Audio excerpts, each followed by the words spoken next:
Ibra di testa, Tonali, gol! Sandro! Meritato! Sandro! Hello everyone and welcome to another episode of the SempreMilan podcast. I'm your host Ollie Fisher, joined once again by Anthony Torgrud. What's up, guys? Glad to be back. I think after a week absence. I'm pretty sure I wasn't here last week. Had the B team in. Yeah, that's right. We did have the Oh, B that's team. right. I wasn't here either. Yeah, look at that. Well, we're back for an exciting episode. We got a huge loss to talk about and a pretty big win as far as goals scored, but against a not very exciting side. So, yeah, exciting episode to come. And Maddie's back as well. I don't know if it's exciting because we have to talk about the Champions League, but, you know, it is what it is. Yeah, we'll just go for it, shall we? Let's get it out of the way. We have the second leg against Inter to talk about. Didn't go particularly well, but we've got a special guest on to help us recap this one, which will hopefully add a bit of interest to it. I'm delighted to be joined by Liam Tharme from The Athletic for this one. We happened to meet at San Siro for the first leg, which I flew out for. And as fate would have it, we were perched next to each other up in the press box. It's always good to get speaking to fellow English speakers up there as well, because otherwise it can be a pretty daunting place, to be honest. But as the game was going along, obviously you write tactical analysis pieces for The Athletic, so I found it interesting to kind of pick your brain on some of the things that we were witnessing unfold in front of us in that horrible 12 minutes and what happened afterwards as we pushed in the second half but didn't really manage to get the goal.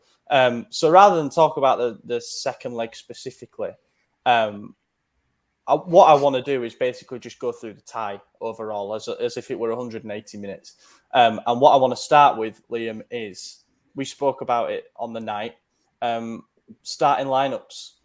Were you surprised that we didn't try and match Inter up formation-wise with not having Leao there on the left wing?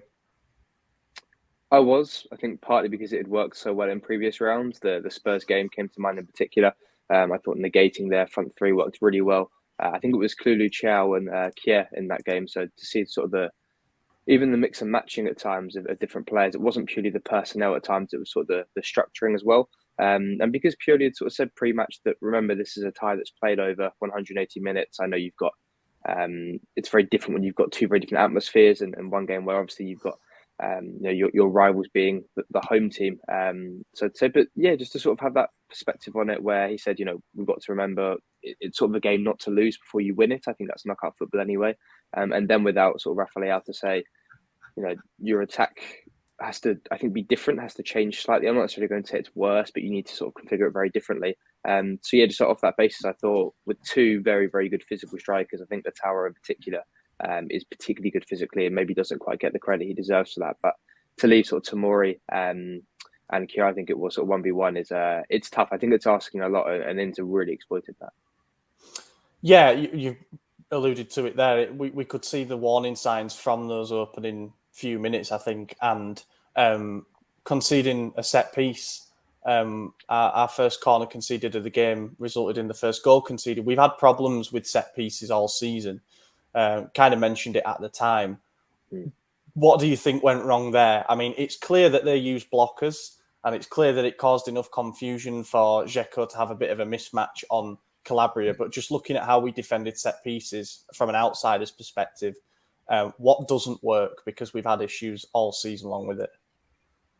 Sure. Well, I think it's always inherently the execution is. I always want to paint that as being the problem first and foremost. That your plan can be really good, and you can maybe do the plan wrong, or the plan can be bad, or both can be wrong and bad, which is obviously the worst of the possible situations. I was intrigued because Inter's sort of corner marking was pretty much man for man. I think they had one sort of zonal marker at the near post, and it's almost that difference between, I think, having a bigger team. They've obviously got Dzeko up top, who is taller, plus three centre-backs. I think people underestimate having, that additional centre-back to give you that additional height. That's another sort of really good physical player that you've got in there. So I think in that aspect that even one step back from it, the physical height and the approach was at the wide free kicks. And I'm sort of told, and my colleague Michael Cox has written on this being quite an Italian thing, I believe, to be deep lines at wide free kicks. I cover a lot more of the English game, and the line seems to be getting higher and higher and higher now, and teams want to play off side traps and say, look, we want to deny the shot completely. And Milan seemed to say, okay, we'll allow a shot, but it's going to be from distance, or there's going to be bodies in the way. So again, it's sort of I think whenever an approach like that goes wrong, people sort of initially attribute that to the approach. It might be that the moment itself went bad, but I think it was brave and maybe a bit dangerous and risky, I think, to give a physical tall team like Inter the chance to say, here's a free cross into the box. You have a good chance of getting the first contact, and we're going to back that our keeper can save it, because there are another few chances, I think, that came off set pieces. Similarly, Dumfries had a few long throws, and it was like, it felt quite inviting, I thought. Didn't do enough, really, in my opinion, to sort of ideally make the game cagey for a period of time, stop any team having a sort of concerted spell of pressure, and say, look, let's keep this in the balance for as long as possible. Yeah. Mix of man and zone. I've never liked it personally. I'm not a massive fan of zonal marking full stop, and I understand that we're trying to do a bit of a hybrid thing with it. But it just seems to cause far too much confusion. And as you mentioned, we're a pretty short team anyway, at least in comparison to Inter. One of the other things from, in particular, the first half of the first leg, but we did see it a little bit after that as well. Federico Di Marco basically playing as a left winger. Calabria, having had such a good game against Kvaratskhelia, against Napoli over the 2 legs, it was not a good night for him. It was not a good tie for him overall. No, not at all. I think Di Marco is one of the most underrated players in that Inter side. I think he'll be one of their key players sort of come the final. If they can really sort of pose an attacking threat there. And I think Calabria wasn't helped by the system there, sort of doing a lot of isolated defending one-on-one. When I watched back the quarterfinal games against Napoli, there was, Brahim Diaz was tracking back. The central midfielders sort of coming across, I think Krunic and others sort of, doubling at times, tripling up on these threats. And I think that's harder to do against Inter because they push the wing backs on, and then the issue becomes, if you haven't matched them up, well, now your fullback's going really high to the wing back, and then there's sort of a domino effect in behind. And again, when you've got centre back sort of man marking, there's no one to step out and defend the space. You then start putting central midfielders across, and it just becomes, I think, a real elongated domino effect that just means you end up getting overloaded in wide areas quite easily. We saw for the first goal, obviously, I think it's a kick long from Magnan, which I think comes about because Inter actually stepped up their press really well and forced Magnan long. Giroud wins the ball but doesn't actually get the flick on, and that's where Inter were to be exploited, because they left, I think, a 3v3 at the back, and you go, okay, if we can land that, maybe we get a winger in behind, or suddenly there's the space to play. But yeah, then your midfield doesn't get in, and quickly the ball gets popped over. And it's a real mix of risk and reward. There wasn't inherently anything wrong with that kicking long plan. On another day, in another games, we've seen Giroud, control that down to Leao, who I know wasn't fit, but that's the sort of approach where when it does come off, it's really, really good. You're just playing a percentage game, because a lot of the time you're not going to retain the ball like that. What did you think of him benching Brozovic in favor of Hakan and Mkhitaryan? Did you think that was simply for the storyline of Hakan again wanting revenge on Milan, or do you think that was a tactical decision? I've seen it going forward. Obviously, they rotated this weekend against Napoli with Gagliardini playing, but I'm starting to see Brozovic get benched for Hakan quite a bit more. Yeah, I guess it looks more like a sort of a technical ploy, right? In terms of, I just see Brozovic as more of a natural ball winner. You guys will know better than I. And Hakan being, I think, just my early experiences of seeing him as a player were scoring goals and being an elite sort of set piece player. So maybe that was part of it. I guess they had 2 legs again to sort of deal with and sort of balance. And I think it's trying to get the balance right in the tie. It didn't scream to me, as it never does with Inter, a team that wants to go out and control and dominate a game. And I think that's one of the strengths of playing knockout football as well as they do. And I think one of the reasons why they don't always succeed in Serie A is they're not a team that sets out to control games. I don't think they set out to be too tactically fluid, but they say, we're going to keep games fairly close. We have a good base where we can, if we want to, we can sit back and defend. And in the second half, there was, I think, a Dzeko chance in sort of the middle of the second half where he spins one of the centre-backs and gets a shot up on the angle after maybe Bastoni had stepped out with the ball. And I said that, that chance that Milan have just conceded, Inter don't concede. They have always 3 centre-backs behind the ball. The wing-backs will tuck in. The midfield 3 will drop. There's just no space to play.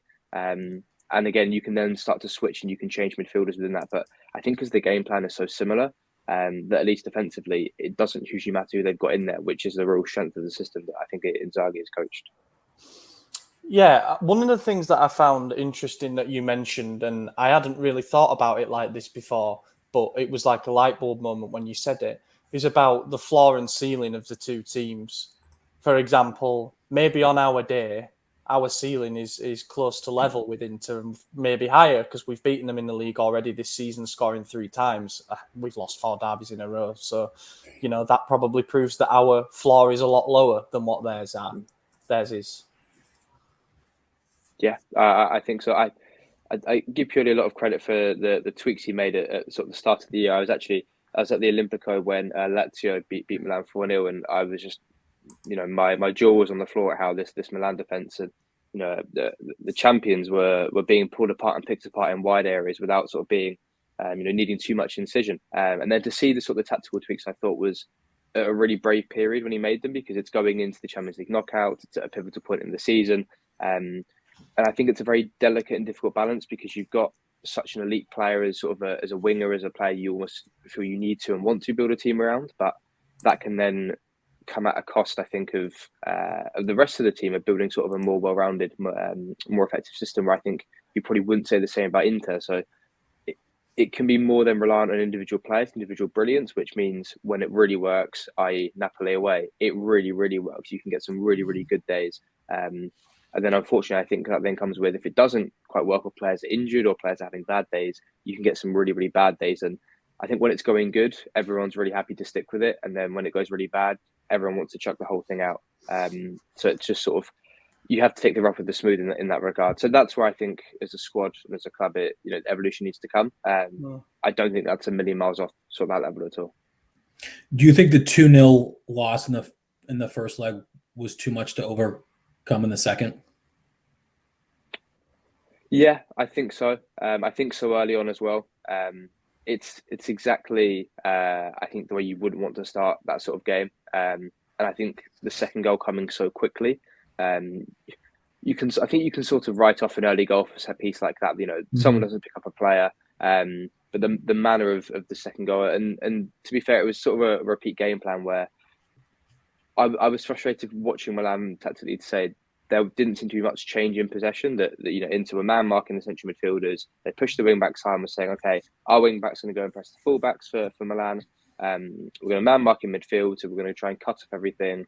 Weren't really any rotations. Don't feel like I saw any centre backs dribbling forward with the ball and trying to ignite things, or say, if I can take 5-10 yards, I engage a player, there's a domino effect. The structure starts to fall apart, because Inter are a really good structure, so you've got to start being disruptive. And I thought, just looked really, really rocked, and it became, I think, more of an occasion than a game that they were playing. And I think the Benassa injury as well really didn't help. I think that if that had been the other side of the goals, I think would be more of a talking point of really sort of sticking in the knife and turning it. But I think that, because he was really herring around sort of first 5-10 minutes, I think that's how he ended up getting injured. So I think, again, he's a real key player and a key cog, and it's just these different elements that on their own aren't disastrous, but you sort of stitch them together, and I think they become a really, really big problem. So how do we fix it? Yeah, I was just going to say that. Where do we go? You mentioned the 3-man defence that we switched to after we had a really horrible January, and how that looked good and more solid against Spurs, for example, because it matched them up. Do you think the future of this team could be a 3-man defence, or how do we fix the problems that we have, basically? It's a really great question. I think you probably have all got more answers than I do, because I'm just sort of looking at this more in a tactical standpoint. But I like the 3-man defence. I think you've probably got, it's maybe because you've got enough good sort of centre backs to sort of, I think, to me, the squad anyway looks a bit more stacked in that area than in other areas of the pitch. And I think more variation in attack is needed. One of the best counter-attacking teams, I think, in Europe right now, the Napoli game, I was covering that and working on it, and was just amazed the 4-0 in the league, and just time after time regaining the ball at 1-0, 2-0, and just being incisive, going straight up the pitch, and that works. That's really good, but particularly in a knockout setting, teams are going to defend 1-0, 2-0 leads. It's harder to do. Teams aren't going to keep coming at you. They're content to sit back, and just don't think even the second leg wasn't really the game for Rafael. I don't think there's the one chance where he goes on the outside and gets a shot away with his left foot, but as of right now in his career, and he's a fairly young player, and I'm conscious of not heaping too much pressure on him, because again, you need multiple different ways to score goals. I think that's Inter's big strength. As by way of comparison, you've got Barea, who will run deep from midfield, that will score you goals. You've got the wing backs that will push on and create or score. You've got set piece threats in there. You've got 2 strikers that both score different types of goals, and it just gives you more solutions. I think that's what you need. The plan A for Milan is really, really good. I think you need now a plan B and a plan C to go to in different games. And you speak about this, I suppose, from an outsider's perspective, but do you think that Pioli can be that man to produce the plan B and the plan C? Or do you think we might have run out of magic with him a little bit? Yeah, it's something that works well with hindsight. I mean, he has, in a literal sense, provided a plan B in January when he changed things and then sort of changed back again. So, again, it can become very sort of outcome focused where I just tie the results to what he did. But I think having that, even that acceptance or that willingness to sort of change it and to try different things. And I appreciate the quotes were said in Italian and translated to English. But the quotes we got over here were, he said after, I think it was the Sassuolo loss at home, where he said, I'd be foolish not to change things. We need to switch. So that, I think, clarity and that clear thought, whether, how good he is tactically to implement things and to, develop players and change things, I think is one thing. And a lot of coaches probably have got that. But I think the willingness, and we see it a lot in the Prem where, on the English side, that managers just stick to the plan. And if we lose a game, it's because, we didn't do our philosophy well enough. Not the philosophy might be wrong or need to change. So I think in that regard, that's a huge strength of his game. And I think the squad might need a bit of churn as well. I think a few, I don't know what the finances are like, but there's a few spots in there, I think, where you need a few more, not quite bodies, but some freshness and some evolution. What positions are you thinking? I mean, we all agree striker, right wing, and center mid, but is that what you were thinking as well? Yeah, largely. But I also think it needs to be balanced in the sense of players that can play together and are going to complement each other. So, I still think there's time left in Giroud in his legs, but you're going to need, when you look at Dzeko and Lautaro as, by way of comparison, as sort of profiles, I think you just need different types of strikers and different types of wingers as well. So if you've got a very direct sort of right-footed left winger, I think maybe more of a passer or more of a creator. I think, Kvara is someone who's a real balanced left winger at Napoli is an example of someone who I think, plays the same position, has similar sorts of output, but does things in very different ways. So, yeah, I think some balance would be helpful too. Is it a formality in the final? Do you think Man City will have too much for Inter? I don't think it's going to be that straightforward. I think if there's any team that can be disruptive and are going to stop City and cause them problems, I think it's going to be Inter. City will push their number 10s on. They'll make that front five. But the issue they've got is Inter have got a really good flat back five. They can be compact. They can play without the ball. They're just the antithesis in many ways of what City have done. And they are the better cup team of the two. There is no two ways about that. The one team that's got the cup record. And I think they play Fiorentina on Wednesday night in the Tennis Cup final. So I'm really looking forward to watching that and seeing, how they can hold up there. So no, I don't think it's a formality at all. I'm quite excited for it, actually. I hope it is a formality. But yeah, me too. Maybe I'm being a bit, of course. Good. I dare It's say good that for the on this league. podcast, but... Yeah. Liam, thank you so much for joining us. Really appreciate your time and giving us your thoughts on that. It is always good to get more of an objective than an emotional reflection on how things have gone, because let me tell you, the fan base were very emotional after that second leg and after we didn't give it much of a fight. But yeah, we'll plug your Twitter in the tweet and stuff and try and get some people signing up for the Athletic. I'm sure you've got plenty of them already. But yeah, cheers for joining us. Really appreciate it. Thanks for having me, guys. Nice to meet you. So from the disappointment of the Champions League exit against Inter, we moved on to playing a team at the opposite end of the table in the league, Sampdoria. They had actually had their relegation sealed prior to this game. So, it was essentially just a pride thing for them at this point. They've had a dreadful season. They're going down as one of the worst teams in recent Serie A history, really. They've only won 3 games all season. They can't score. They let in, shed loads of goals. They did score against us, actually. I must confess I was not watching this game live. I was out in Birmingham, so you can feel even more sorry for me. But it's just the way that it goes, that when I'm not watching, we score 5 times.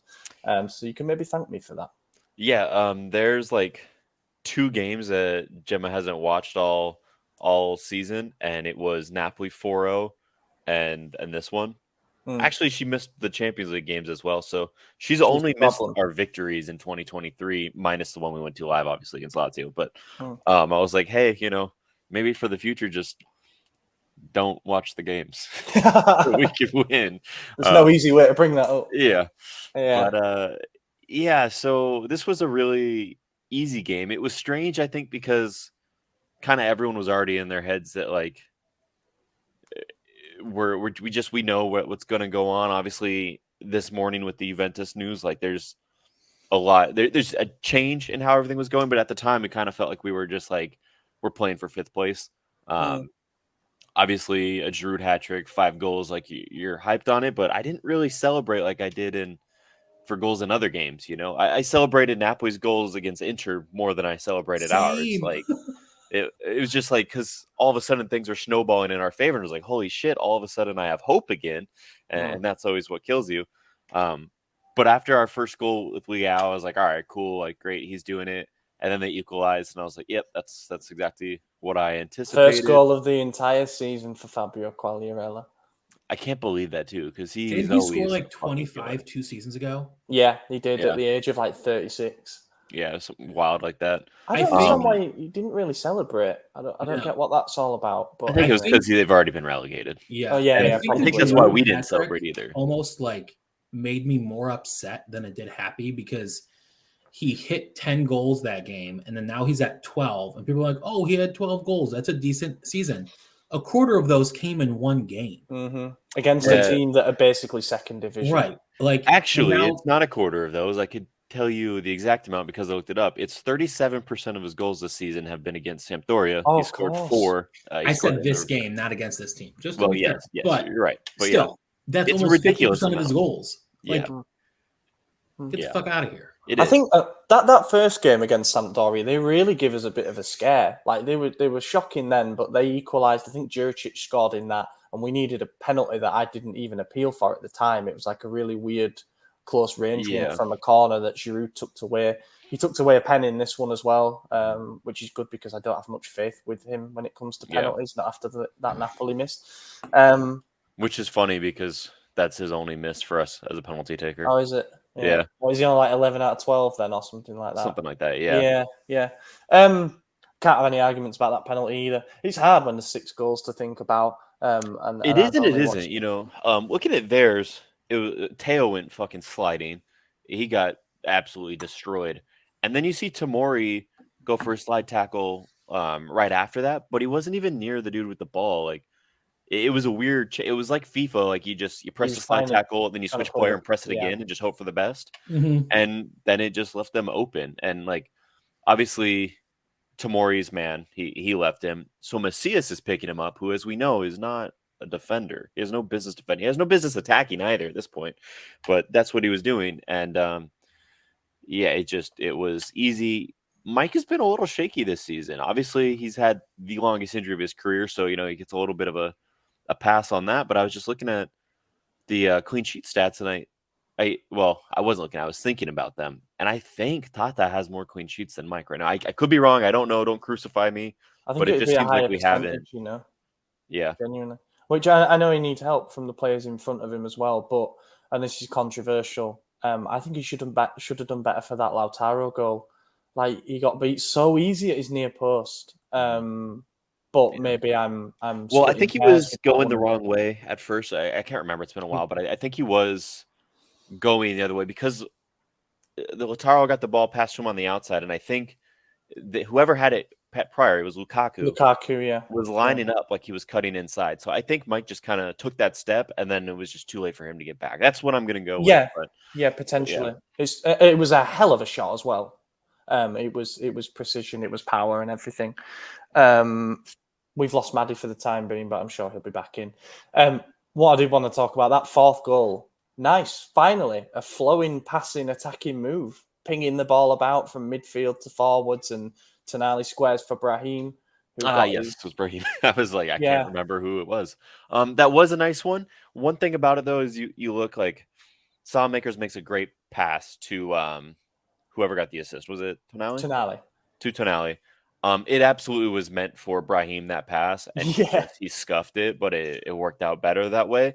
I'm seeing a lot of people say like, "Oh, this is what Saelmakers brings, Stefano," and it was just it wasn't intentional. But yes, it was something that Macias wouldn't have done. He would have double step over and tried to cut on the outside, and then nothing would have came from it. So still solid over Macias, but Yeah. yeah. I mean, it looked good. Brahim looked good. Leao looked good. Giroud obviously looked good. The issue is this was the team already relegated in 20th place, fighting for nothing. We are no longer champions, but the defending at that point, I don't want to say reigning because we're not anymore, but we're the defending champions. We should be cruising 5-0 against an already relegated side, not 5-1. You know, it shouldn't have to be this. Like They should never equalize at any point. exactly. Yeah. And to not score in our last 3 games and then to put 5 past Sampdoria, it almost was like Maddie said earlier. It was almost upsetting. Like, where was one of those in any of the last few games? You know, we couldn't get one goal. It's not like we didn't have chances. Macias missed a wide open one. Leao missed one. Brahim missed one. Like, we had opportunities. The Spezia game was a fucking disaster. Like, I don't know. It's just, as happy as I should be, I think I'm more upset just by the overall aura. It can go the other way. Like, you can find yourself asking, where the fuck was this before? Especially when Pioli has gone on record as saying, we really struggle when we don't get that first goal early on. It's true. We've scored 3 at half time. Again, the wider context to all this is the opponent are shocking. Like, Stankovic has not done a good job with them. But the finishing's still there. The execution was still there. Brahim with 2 fantastic assists. You know, that perfectly dinked through ball.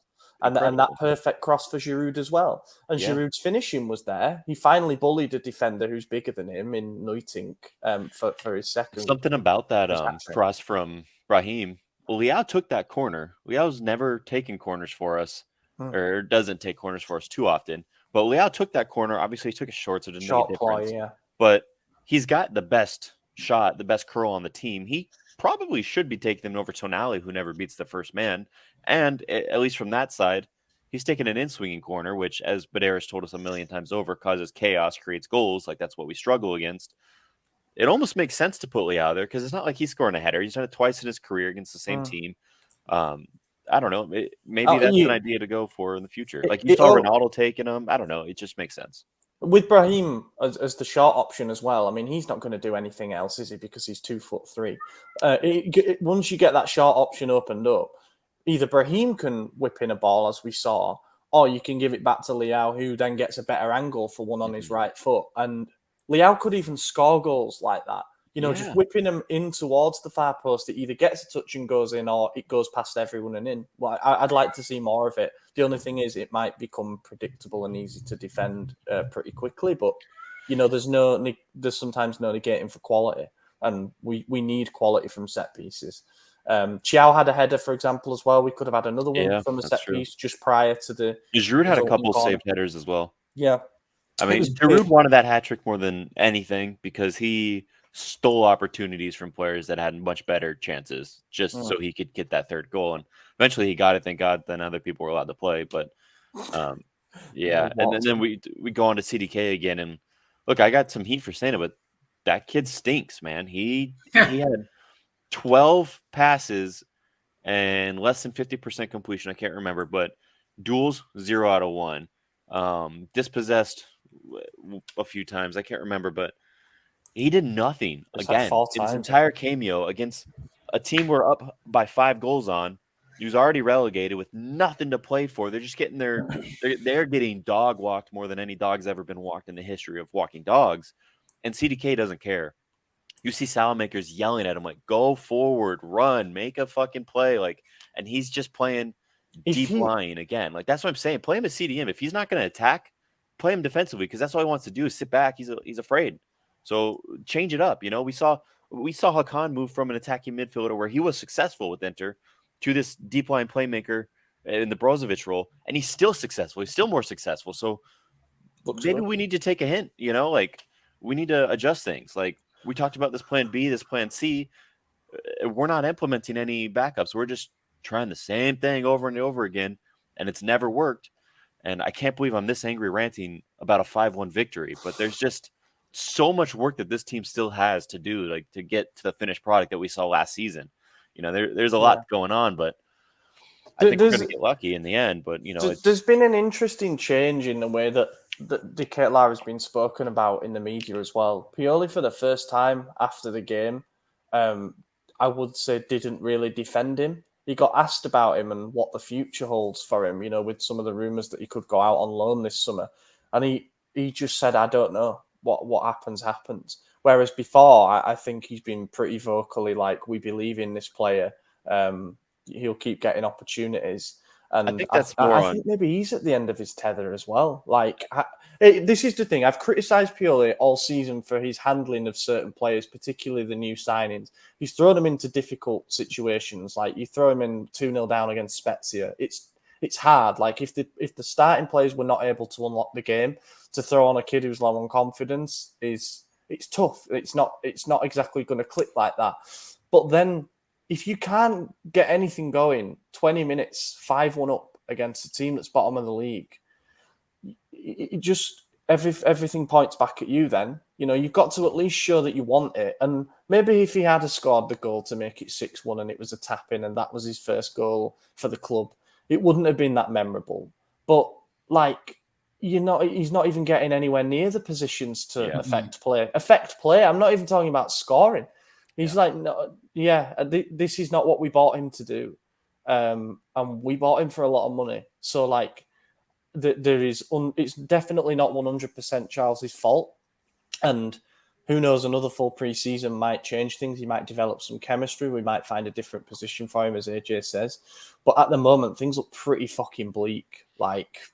I agree with everything you're saying, but I do want to go back to Pioli's comments because I think more so that highlights the doubt around Pioli's future than anything. I think right now he's saying, I don't know what's going to happen because I don't know if I'm going to be here. I don't know what the plan for the summer is. I don't know if I have a job. That's the way I take that.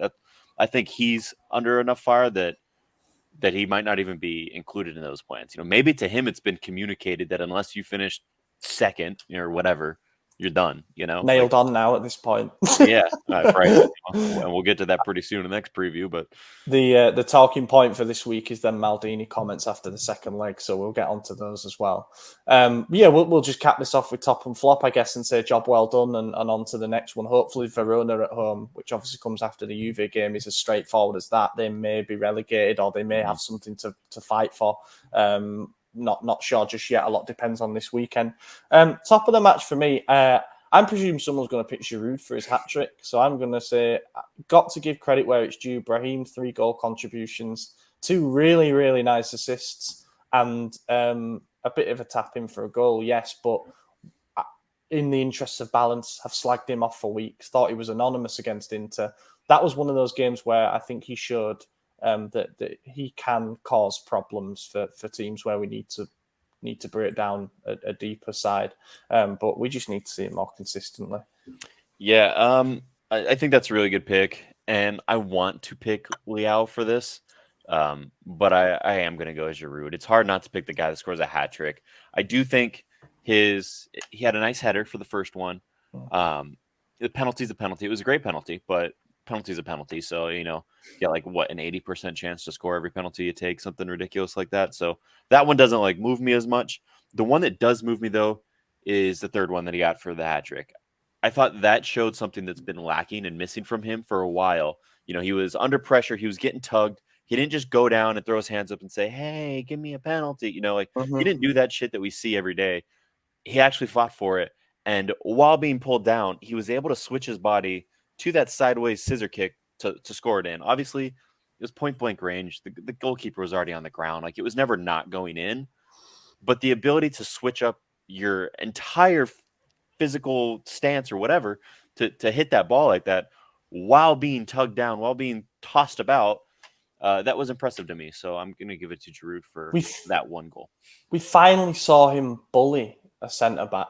Acerbi bullied him over 2 legs. Yes. And he finally said, no, fuck this, actually. I'm going to push you over while I bang this in. And it was obviously clearly not a foul from either side, I don't think. But, we need more of that, man. We need more of that. And we saw it a lot last season. We didn't get it this season. And it's probably because of how tired he's been, He hasn't gotten any rest, and his backups can't help him. So that's what I'm thinking. I think we might have lost Maddie again. We'll pick his... I think he's gone for us, and we'll pick his player of the match for him. I think he really enjoyed. Oh yeah, he's gone. I think he really enjoyed CDK's performance. So that can be his pick. Can you stop? Yeah. Flop of the match. This is a tough one, but I think you've got to give it Teo for what the fuck happened for that goal. Like, okay, we won 5-1, so it becomes a bit of an afterthought. But Zanioli's a young kid on loan from Napoli.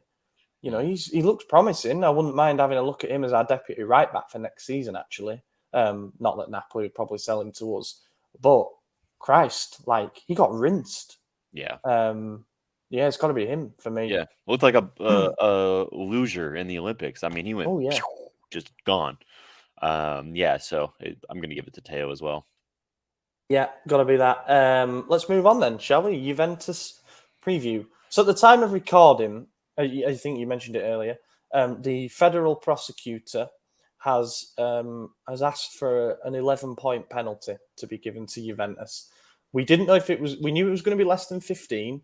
9 was what was floated around, and 12 was mentioned in the media yesterday. Mm-hmm. So for it to be 11, I'm going to tell you why it's very deliberate, actually.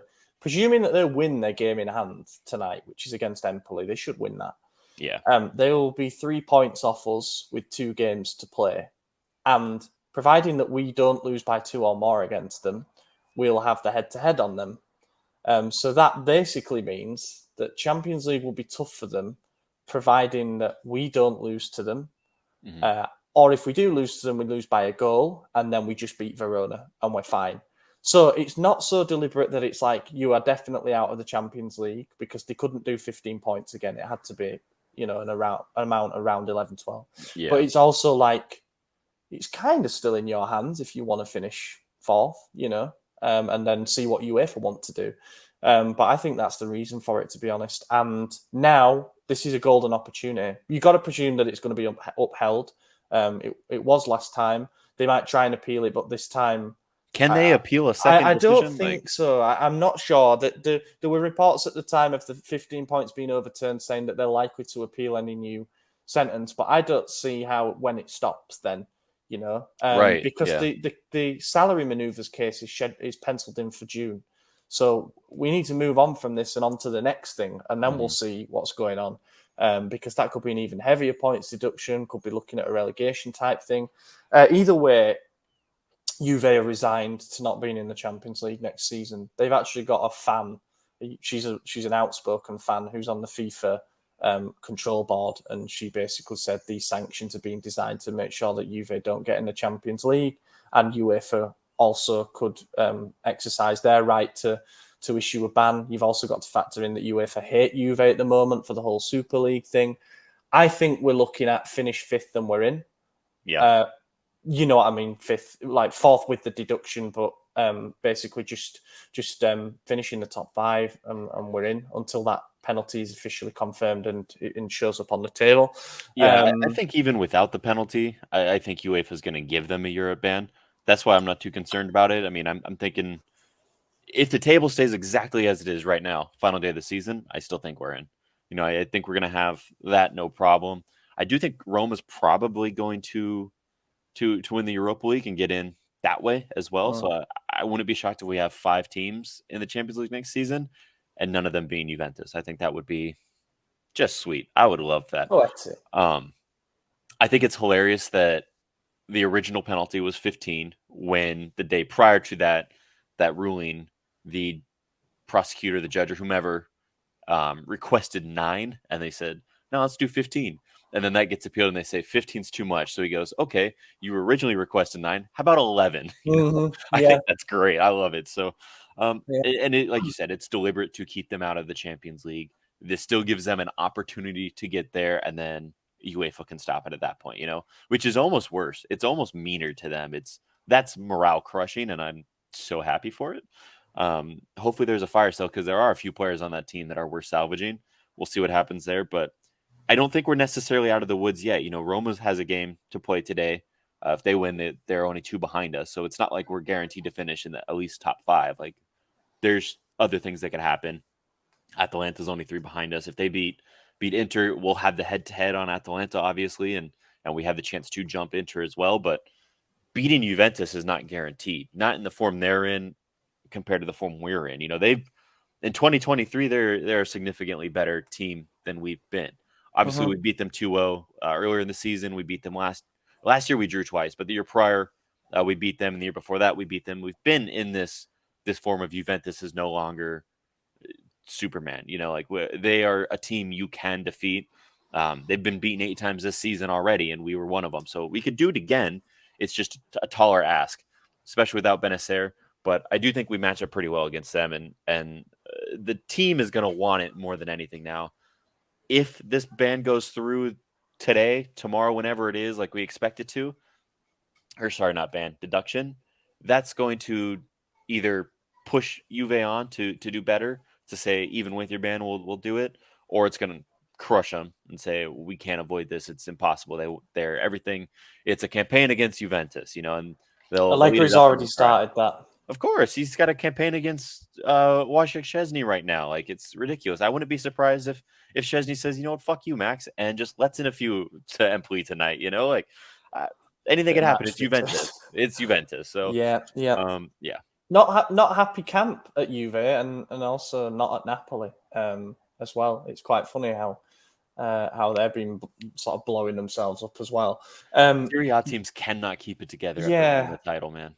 I know. Inter were the same. They lost Conte. The teams that Juve have lost to this season in the league, you mentioned we beat them 2-0. They've lost to Napoli twice. They've lost to Lazio, and they've lost to Roma. So I think what they've proven throughout the season is that they will beat the teams outside of the European spots fairly consistently, and that's an area that we've struggled. But when they come up against their match in terms of another team vying for a top 4 spot, they've had their difficulties. That's where nearly all of their losses have come. They lost to Monza as well, though. Yes, they did. In fact, did Monza do the double over them? They either did the double or they got a draw. Yeah, they did. Yeah, they won 1-0 at home against them and 2-0 away. So that's crazy.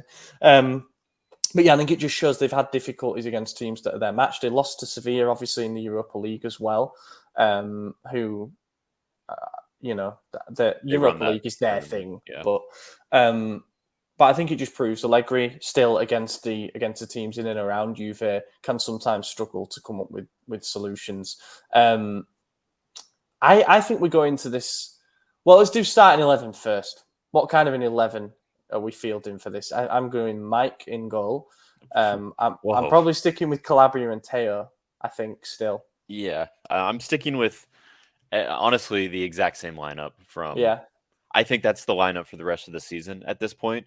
Maybe Kier comes in at some point for Chow, but I do think we're at a point where Kier's going to begin his downturn if he hasn't already, and Chow's beginning his ascent. At what point do they pass? At what point is Kier not better than Chow? Exactly. Maybe they have. And I think it makes more sense to start nourishing Kier and growing him, developing him, versus trying to hold on to whatever Kier has left. So I think we're going to see the exact same lineup for these final 2 games of the season. Yeah, I do. Yeah. I do. I think it might have been different if Benacer had still been fit, but we're kind of now forced into playing Brahim as a 10 and playing Salamakers or Macias on the right. Obviously, I would like to see Salamakers over Macias. Me too. Sure. Yeah, that's definitely the move. And the fact is now we've got 2 games in what's it going to be? 2 games in 7 days to round off the season. So it's not like the commitments are as intense. Those starter players should be fine to put in a real shift. This game in particular, I am thinking the way things are heading, I'd love to win and do the double, but don't lose. I am honestly thinking just don't lose this game. That's more important. Yeah. And like you said, though, if we lose, we could lose by 1, and that's fine. Obviously, worst case scenario is losing by more than 1, but losing by 1, that's also bad, but it's survivable. It's not the end of the world. So I don't know. Just don't lose. That makes it much easier. I think there's a real opportunity here as well. When we needed that win to go towards ceiling top 4 season before last, we went there and did a real job on them and beat them 3-0. I think the fact that Juve have to win this game now probably will bring them out of their shell a little bit, and that should only be, to our benefit, really, because we love playing on the counter, and I do think that they their weak point is down the flanks, and that should be where we can get Leao into the game. But it's interesting. I'm looking at the top 6 right now, and if we lose to Juventus, we will have a win and a loss against every team in the top 6, except for Atalanta. We'll have a win and a draw. So that's an interesting little tidbit there. It says we're capable of beating anyone in the league. Yeah, it's the way that it's been. Over Just the last couple of inconsistent. seasons, it's been the lesser sides that have been the problem, and of course we need to fix that. But it is great to secure that head-to-head advantage on the teams around you because it's worth an extra point, which is something to factor in. And yeah, I guess we'll do Juve's injury situation. They've got Caio Jorge, whatever. I don't even know how many games he's played for them, but he's been out for a while now. Yeah, I was gonna say, I think he's been hurt. De Sciglio's done his ligaments. Paul Pogba's done his hamstring and is expected to probably be out for the season now. Bonucci's torn his abductor muscle and Fagioli's fractured his collarbone. Cuadrado is suspended apparently, and so is Danilo. So they're a little bit depleted as well on that front. Perhaps not as many options, and they'll be relying on some of those next-gen players that they've been kind of throwing in the mix recently. Prediction then? Prediction? I'm going to go 2-1 for Milan. I think we get the job done. I just don't see us holding clean sheets anymore, unfortunately. I think Vlahovic might come on late and claw one back, and then it's a tough, scrappy final 10 minutes, but we'll seal it. 0-0. I take that. Yeah, I agree. I'm not actually confident about a clean sheet, which I know contradicts my prediction, but I just think that this could be played out in a horrendous way. Like last season when we drew away from home with them. Oh, that was a 1-1 though. And that was because we changed formation. Once we switched back, we dominated.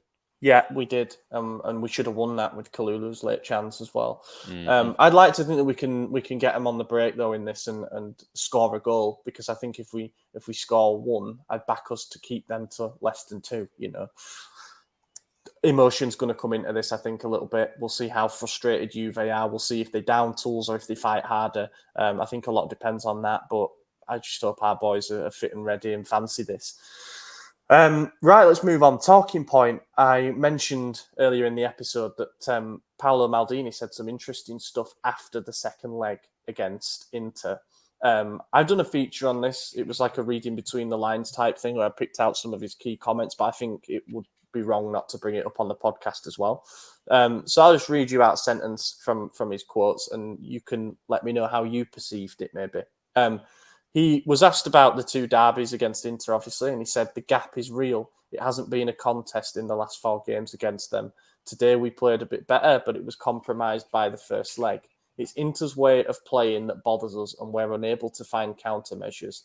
Then we've struggled against teams less strong than Inter in the recent period. Yeah, I mean, he's absolutely right. I don't think he's even hiding what he's saying. I think that's just straight matter of fact to the point. Now, I don't think he's throwing blame on Pioli or the players. I think it's just a general consensus, like the like for like, 1 for 1. The Inter bench significantly better than our bench. Most of the Inter starters are better than ours. I might catch some heat for that, but it's true. They have 4 striking options, all of which can score goals at any moment.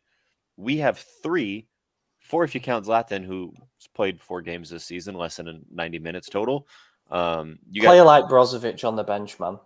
Exactly. A player like Brozovic on the bench. De Vrij on the bench because Darmian's in really good form. It's like, what the fuck do we do with that? One thing that, I've been putting in the chat, and then conveniently Liam touched on it earlier in the episode, we're too short. Our whole squad is too short. We're all 5'9", 5'8". We got a few tall guys, and they're not doing a whole lot. That's why we suck at set pieces. It's, yes, our lineup, the zonal man-marking combination, we're not very good at it as is. But also, we're going up against teams who love to put shit into the box because they know that they're all 6'2", 6'3", and we're 5'8". There's a big difference there. Not many people are going to stop it. And it's catching up to us. It's adding up. we need taller players. You look at guys like CDK who are tall, has no motivation, it can't do anything. But when Chow first came in, he's also tall. We stopped letting in corners. We were letting in a corner a game, and then Chow came in January, or maybe it was February when he came in. Stopped it. We didn't concede for 4-5 games in a row, something like that. We played Spurs, most set piece goals in all of Europe when we matched them, and we had the most conceded. Chow started, and he got his head to every single corner they put in, and they had like 10 or 12 on us in that time, and we didn't concede anything. So just a little height, that helps. That goes a long way. If we could just start utilizing that, I think it'll help us a lot. Yeah. To me, that's a big reason why Inter's better than us and why a lot of teams are better than us. You see the memes going around of all the teams' tactical prowess, and then it's just Milan, power of friendship, and that's really it. We're just they're short, you just be like, oh, good job, kids, but it's like these are grown ass fucking men. Like let's get some who are built like it too, and then maybe we could play the game like men against men. I don't know. I'm ranting about things that don't matter because I'm also 5'9". So I think it just goes to show why we were after Botman as well. Like that is Botman's massive strength, both at attacking set pieces and defending them. I know what you're saying. I can understand why you think that he's just sort of highlighting that there's a gap between the squads. I honestly thought it was like a blatant dig at Pioli, to be honest. He said it wasn't even a contest in the last 4 games against Inter. It's Inter's way of playing that bothers us, and we're unable to find countermeasures. Whose job is that? Yeah, fair. It's the coach. Then we've also struggled against less strong teams than Inter recently. He's basically saying you can't find a solution against any fucking team. Yeah. I thought that was damning. I know it was emotional. I know that he didn't necessarily have to speak straight after the game. And I know that he, obviously being a Milanista, will feel the dent to his pride more than others. But I just thought it was blatant. I thought it was straight up like, come on, 4 games in a row, not scoring. It's not a contest. Where's the countermeasures? We're also shit against lower teams. Like, what's going on here? So maybe that's why Pioli seems a bit resigned in some of his interviews as well. The next comment was, excuse me, I've messed this up. He says here, it would be an 8 out of 10 season if we get qualification to the next Champions League. We said it last year, we're not structured to compete in 2 competitions. We told the press and our owners, they know it well. It's a path that's brought us great sporting and economic results. So my issue with that is he says, like, we're not built to compete in two competitions. And we all agree. No one's saying that's wrong. But how do you compete in 2 competitions? You have 2 sets of starting caliber players. What did we do in the both transfer windows this year? We signed a goalkeeper who has no appearances. I think he's got 1 for the Primavera, and he lost. On his birthday. And then we signed CDK, who's garnered a whole 1 goal and assist in his 30 appearances this season. That's it. We got Vronx, who doesn't play, is going to go home. We got Chow, who does well, who took till February to start playing, though. And we got one other person. Who do we get? We got Dest, who he's fucked off already. Haven't seen him since the World Cup. Arigi's going. Don't get me started on that fucking bum. Like, that's just the thing. Like, we didn't do shit in the transfer window. Like, he's saying, like, yeah, we don't have the players to do it, or we're not built for this. It's like, bro, you built the team. That's your one job in this team. Like, I don't know. It seems like a lot of blame shifting, and there's a lot of people to blame, but that aspect to say we're not built for 2 competitions, brother, you have the keys. You are the construction man. You are the foreman. Complete the job. Build a team, Sign 2 starting caliber players. And if you sign 1 starter a year, you're going to be doing better than what you're doing now. Because right now he's replacing deadweight with people that might be a little bit better, but you're not sure. Or young players who need time to develop. It's just replacing the same thing. Or not replacing Kessie. Or not replacing Romagnoli with... I mean, I think we can say Chow's done a good job, fair enough. But, you lose 2 players there in their prime years who had contributed a lot in a Scudetto winning season, and you gamble again with kids, and you gamble with Origi as well. I think maybe hindsight's, 2020. And then his comments about Dybala, those fucked me off. I'll read it. I'll read that one out now, because I think that this was the one that people took the most exception to. This one has really divided opinion, like on what people think he's trying to say with this. But it was about De Ketelaere to start with. So De Ketelaere is an example of a player who needs to grow. It's normal. It would have been much easier and much less expensive for us to go for Dybala. But would it have been the right signing for our project? Would it have been shared by our owners? No. We know we have an idea, and we will build we have the will to build a young and talented team. Was that a dig at the directive of ownership above, or was that him saying that we really believe in what we're doing here? Yeah, I think more than anything, that's him defending himself. Ultimately, he's the guy who makes the signings. Like, yeah, he's got to get approval and yada yada, but he just said Dybala, a guy who has multiple Scudetti to his name, who is one of the best talents in Serie A and has been since he left Palermo, or even his final season at Palermo, would have been cheaper to sign than this kid who's contributed literally nothing to the team all season. I did the calculations because you mentioned about it being cheaper. That's his words. Yeah. 32 mil plus 3 mil in bonuses and 2.2 net per season. He's got a growth decree on his salary. So the total package of his deal is 51.5 million. That's what I worked out roughly. Could be a mil or two either side. Dybala is earning 4.5 net per season plus 1.5 in potential bonuses. He doesn't get growth decree because he's been in Italy since before that came in. So that's a total of 18 million for his deal. So you're looking at it being 33 million-ish cheaper. What are his goals and assists this season? 16 goals, 8 assists in 36 now you add games. that to our season. Yeah. Clear People and have second said, by fighting the for way, top. that Dybala, he's been injury prone. He's missed too many games. He's got 36 appearances. De Ketelaere has 38. And he's got 23 more goal contributions. Do you know what? They might not have even played the same role. We might not have signed Dybala as a 10. I don't know what. Maybe it was a positional thing. But I didn't understand why he compared CDK with Dybala and not, say, Origi. Like, he's saying that the vision of signing a player on a free transfer who's in their prime years at the age of 27 was something that wouldn't be shared by the ownership. That same ownership approved the signing of Origi under virtually the same terms. Mm-hmm. It doesn't add up. I think the idea with CDK was he could be a striker, he could be an attacking midfielder. And I think maybe that's why he's comparing it. But then it's like the Origi thing just sticks out like a sore thumb.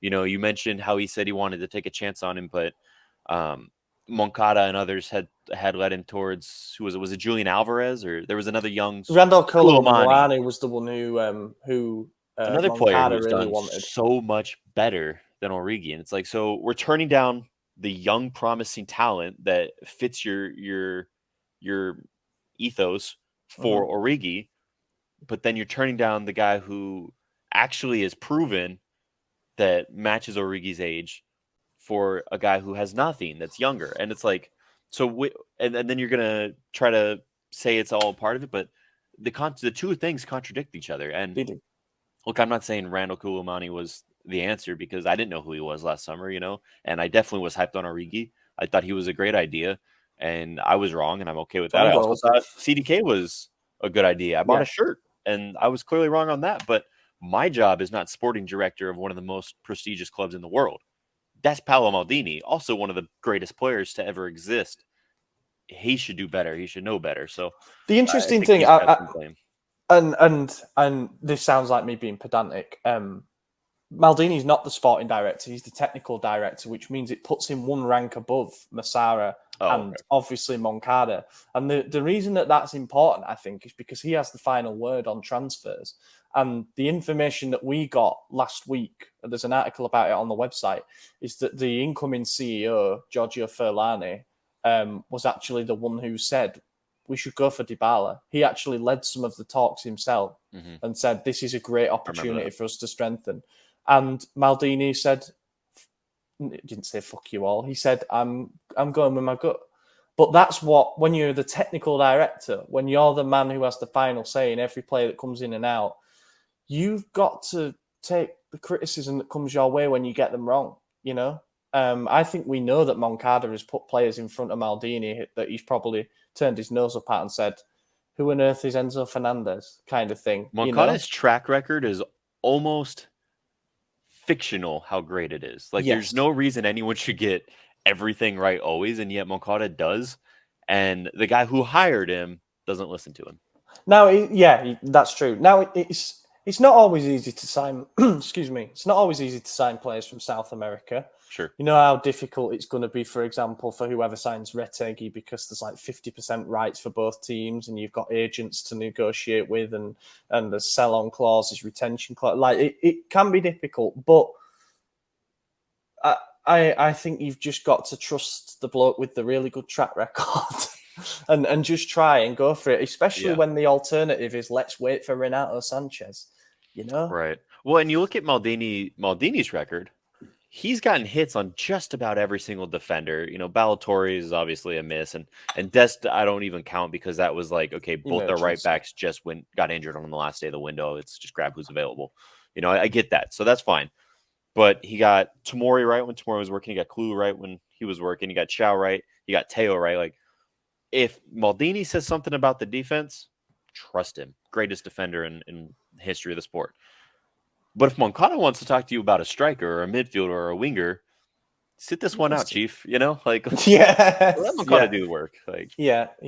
And we need to renew Moncada's contract, actually. That runs out in the summer. I wouldn't be surprised if he goes. It would be disastrous if he goes, to be honest. But I wouldn't be surprised if he said, "You're not listening to me. I'm going." Mm-hmm. Because he could get a sporting director role somewhere. I think. Well, he's been offered it at Monaco, wasn't he? Yeah, the people who know him and the people who have more insight than me on this kind of thing say that he just won't. He wouldn't take it. He's a really private bloke, and he likes the scouting aspect of it too much rather than the actual negotiating side of it, which is what you've got to do as a sporting director. So perhaps he likes what he's got going at the moment, but I think we can all agree there needs to be a greater homogeny between Moncada, Maldini, Massara, and Pioli as well. Where the process lies chronologically, I don't know. But the way it probably should go is Pioli says to Maldini, "Need this type of player." Maldini then probably goes to Moncada and says, "This is our budget for this particular role, or these are our parameters. Can you find a player that Pioli needs for this position?" Moncada will come back with a list. Massara will get negotiating with some of them, and we'll find the one that fits. And then he signs and he slots straight into the team, and everybody's happy. I think that what we're looking at is like even Maldini and Massara having different ideas on who should be. Because you're hearing about Daichi Kamada, for example, is purely Massara's intuition. Like he's the one who wants him, and Maldini's probably still thinking we could get Brahim Diaz for 20-something million.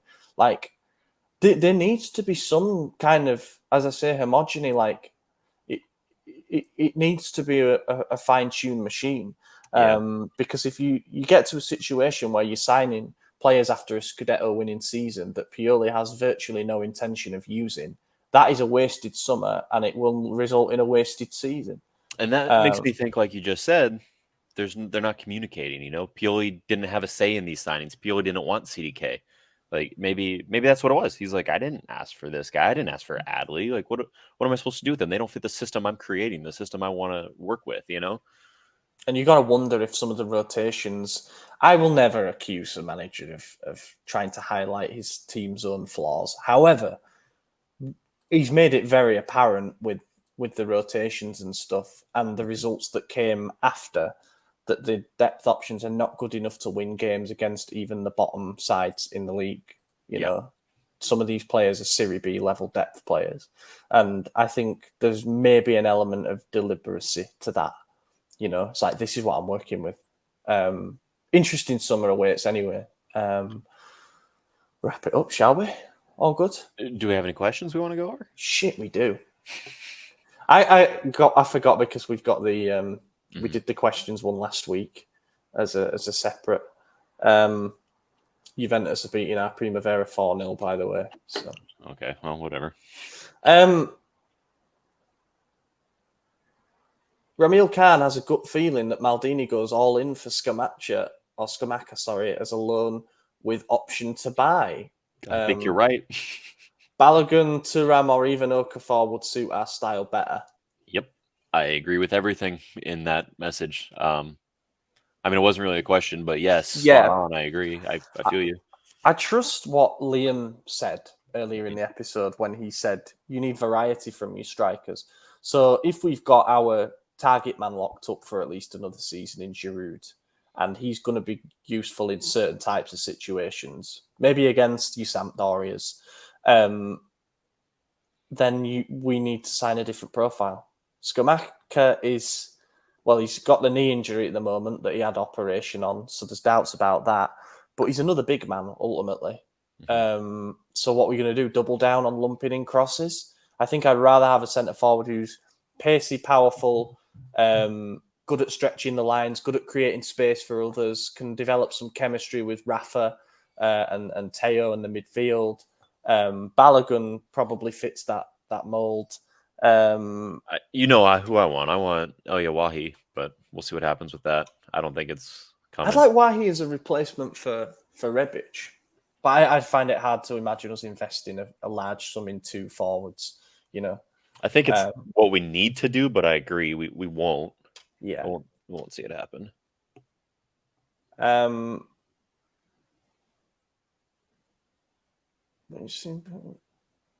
Okay, Gregory Peck, next season should Pioli change systems, play a 4-3-3, a 4-3-1-2, a 3-5-2? Next season, Pioli should change clubs.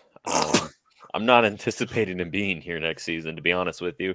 Even if we get top four, I think we're going to look at it as like we got top four because of the point deduction, not because of sporting performance. So unless we do finish top four on the field, in which case, fair enough, we've ended the season strongly. It means we've probably won our last two games. Well, if we finish top three, because we're going to finish top four because Juve will be having the deduction. But if we jump, Inter, Lazio, anyone else, then it's like, all right, then at least we clawed back. And at that point, you look at it as like going from first to third and a semifinal of Champions League. Is that really a bad season? No. But you got to look at it more smaller picture, I guess, than just the big overall, where'd you finish? You look at all of 2023, we've been one of the worst Italian sides in the entire year. Like, we are earning points at a relegation club level. And we went into the World Cup break in second. I believe it was 6 points off of Napoli, something like that, 5 points. I know it was a 2-game difference. And we then dropped almost 25 points in January and February, something like that. And we still were in fourth. That's how much of a lead we had going into the break. To now be in fifth, as low as 6th and 7th earlier in the season, you should not be allowing teams to make up that much ground on you. We had too big of a lead and we dropped it. And even if we finish third, it is not saving face. Well, no, that's exactly what it is. It's saving face. It's not really your performance. It's too far gone for me. I just think whatever happens, and it's looking like we're going to get Champions League football next season, through the courts or through on-field performance, whatever way you want to look at it. Whatever happens, there just needs to be a discussion at the end of the season. You need to get probably Jerry, Ferlani, Maldini, Massara, Moncada, Pioli in a room, and you just need to have an honest discussion and be like, right, what are we doing moving forward? Pioli, what are your ideas to take this team forward? We're a bit too tactically rigid at the moment. It's getting found out. What's the budget going to be? What players can we get you to make that happen? It could be that Pioli resigns or something. You don't know how these things are going to go. It's unlikely because he's got another 2 years left on his deal and he'll probably want a payout for it. But you never know if he's emotionally drained from everything. It has happened before. I mean, look, Spalletti's leaving after winning a league, so it does happen. But yeah, just like talk to each other and try and figure out what the plan is moving forward, because it may well be that the club are already sounding out replacements. Because these things can often happen in the biggest secrecy. But if, first of all, none of them want it, and second of all, you're not going to get a name that's a guaranteed upgrade, then maybe there is a scenario where Pioli should stay on, but he's just promised players that he actually wants. We get rid of the deadwood, there was that Gazzetta report about generating about 20 million transfer fees and freeing up 30 million wages added to 50 mil budget gives us 100 million to play with in the summer. You know, that could be 4 or 5 starter level players at 20 million, which is our sweet spot for investments as it's turned out. Maybe there is a scenario where things work well moving forward together, but I'd love to be a fly on the wall for that conversation because it needs to take place. I think they might say, Maldini, we gave you your total autonomy for this season, and ultimately you let us down. Like you failed in an essence. And maybe he doesn't have that total autonomy next season. Maybe Furlani gets to usurp him, not take his role. Like, let Maldini have his role. But if Furlani says, hey, I don't like where you're going with this, he should have the power to veto. There's got to be a check and balance. Like, yes. Yeah. Yeah. And the Dybala situation, he's clearly gained a lot of heat from it internally to even mention Dybala by name in an interview that had nothing to do with Roma, with Dybala at all, So I think that one's obviously sitting on his head as he made a mistake. And I said it last summer too. I think this man just has a massive ego, and that's why the renewal took until the end of the transfer window and gave us 20 days to sign CDK and fuck all. I think he's too proud to admit that, look, I got this one wrong, and just say that. If he comes out and says, yeah, we made a mistake, we trust CDK, he needs more time to grow, in hindsight, Dybala probably was the right move, then how can you be mad at that? He's like, look, he acknowledges a mistake and he's growing from it. But right now, it looks arrogant, it looks defensive, it's embarrassing. It can come off as abrasive, can't it? And I think the ego is good. I think when you've got a club legend in a position like that, and one that's not going to be pushed around, and you do have him in the position with the guarantee that everything he does is going to be for the good of the club. That's a big thing, because what we have had in the past as our sporting directors and other similar positions is a load of either idiots, in the case of Fasoni and Mirabelli, or absolute pushovers who do stuff to appease agents, like signing Donnarumma's brother just so we could, you know what I mean? Like stuff that Maldini would say, stop taking But they would have gotten Dybala. I mean, they made a move on Bonucci. They wouldn't wait for Dybala. But stuff where Maldini would say, shut the fuck up. Like, no, we're not signing his brother. Yeah. I do think that ego and that pride can serve a purpose. And we've seen it, especially when it comes to personally negotiating with players. Flying out to Teo and sealing that deal has proven to be one of the biggest masterstrokes. And Tomori and Chiao and Kalulu and others have all said that getting that phone call from Maldini is like a life-changing thing.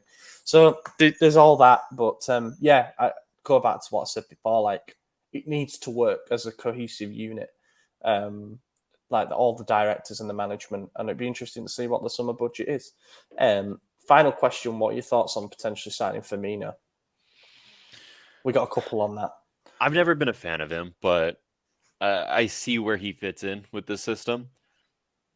I think he could do work there. I'm just not a fan of him, and I think he's just another Band-Aid to the situation. I'm tired of signing these older strikers. I want to get that young guy that maybe isn't even the starter next season, but is going to be. And if we go for Firmino, that says to me that we're just going to keep trying to sign these guys that are old and aging out until Camarda or whatever, the youngster with 700,000 goals, until he's ready to start. Like, that's the only thing I think of. Like, what is the reason we're doing this? We want to win now.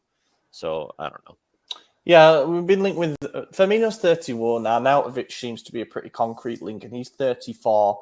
I'd take Firmino over Arnautovic. Me too. They've both got good goal returns throughout their career. Like, there's no doubt in the numbers are there compared to Origi, who has been single-digit goals for the last 5 seasons and has been a perennial bench player for half a decade now. Firmino this season, though, has become a bench player.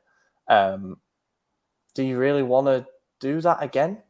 This is a player who's not had regular starts for a season. And the only circumstance where I think it's understandable is if he says Zlatan's replacement. You bring in an experienced player who has actually won the Premier League, has won the Champions League. He's 31, so he's going to guarantee more on like a physical level. We'll probably chip in with goals. If he's your third striker or like joint second with Giroud, and you're still making that investment in a young profile who can learn a bit from them both because they're different types of player, then okay. Mm-hmm. But also, like, if he comes on like a 2-year deal or whatever, there comes a time when you start thinking, well, when are we going to give Lorenzo Colombo some minutes? Is he going to go back out on loan again? And is he going to be disheartened by the fact that he's not even been considered as like a deputy striker when he's scoring goals in this league? I don't know. Tough one to manage that. We done. All right. Cathartic. Thank you everyone for listening, and thanks again to Liam for jumping on for the Inter recap. Always good to get an outsider's perspective because you can get trapped within the four walls a little bit and feel like you're losing your mind seeing some of the same stuff. But yeah, I've been your host, Ollie Fisher. You can find me on Twitter at Ollie Fisher. We'll be back with a Substack bonus episode as well, so be sure to tune in for that. Yet to decide on the subject matter, but I have something. I have an Italian themed idea up my sleeve. AJ, cheers for joining. Yeah, glad to be back after a week's absence. I don't think I'm going to be here next week though, and I haven't told Ollie that yet. So a heads up for everyone now. It's one of my girlfriend's anniversary, and I think we're going out of town for a quick little day trip. And I just found out last night. That's why I didn't tell you until now. So, oh wait, yours is on the 29th of May. Well, it's on the 28th, but we have Monday off. It's a holiday, so we're leaving then. That way I don't miss the Juve game. Ours is the 30th, so that's nice. actually pretty close. Yeah. I can't record next Monday, so I think we better change to another day. Next week's episode will either be a day early or a day late. That's one thing that I'm going to say. It probably would be late, actually, because of the Juve game being on the Sunday. That makes sense. Yeah, it might be a little change in the schedule next week. Well, then I might be here next week. I guess you guys you tune in and you find out. Absolutely. Thank you for watching, everybody. We lost Madison as well. He's paid to upgrade his internet and it's got worse. Yeah. Sounds like Everton. Spend money, get worse. Thanks for watching, everyone. We'll catch you in a week. Eccolo Ante in area di rigore. Ante, vibra, gol! Vediamo se è buono, ce lo dà buono,